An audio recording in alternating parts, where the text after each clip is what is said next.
the woman stepped into the CEO's private elevator. The next second, the man walked over. He saw someone had taken his elevator, and he completely lost it. He snapped at his assistant. "Pull the security footage, now." The woman had no idea what was coming. When the female supervisor strutted over, she took one look at the woman's face, and jealousy exploded in her eyes. So she called the woman into her office and gave her the first task: deliver a file to the CEO.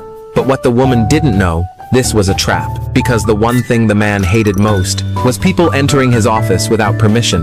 The woman walked in anyway, looking around the neat and spotless office. She couldn't help but compliment it. But then, a cold voice came from behind.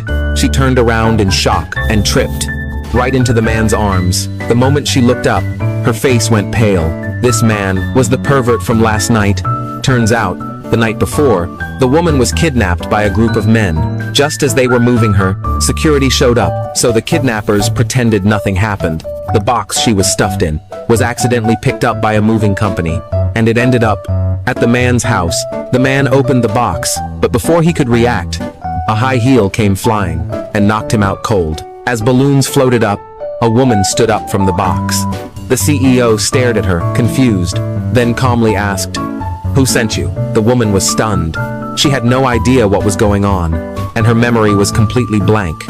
But it didn't take long. She realized she had been kidnapped. The CEO sneered. He'd seen women try every trick to get close to him, but pretending to be kidnapped?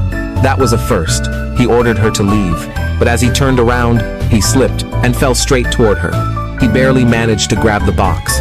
Both were relieved they didn't kiss, but just then, the box collapsed, and their lips landed right on each other. The woman froze, then pushed him away and slapped him across the face. Before the CEO could react, she ran out of the room.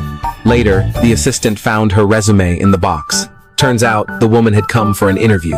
And not just any company, it was the CEO's company, but the assistant said she didn't get the job. Just then, the CEO saw her design portfolio and instantly changed his mind.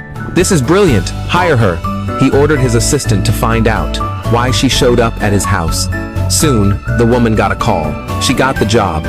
And this led right to episode 1. The woman's first day at work, she stormed into the CEO's office. She was convinced he was a creep. The CEO turned to sit in his chair, but she grabbed his arm. She snapped. "That seat is for the CEO only." The CEO raised an eyebrow. "And what makes you think I'm not the CEO?" The woman laughed at the man and said if he was the CEO, that made her his mother. But right then, a group of employees marched in. They all greeted at once. "Good morning, CEO."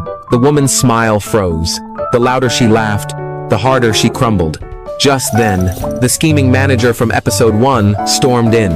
She yelled at the woman, accusing her of barging into the CEO's office, and threatened to fire her on the spot. The woman tried to defend herself, saying the manager told her to come in.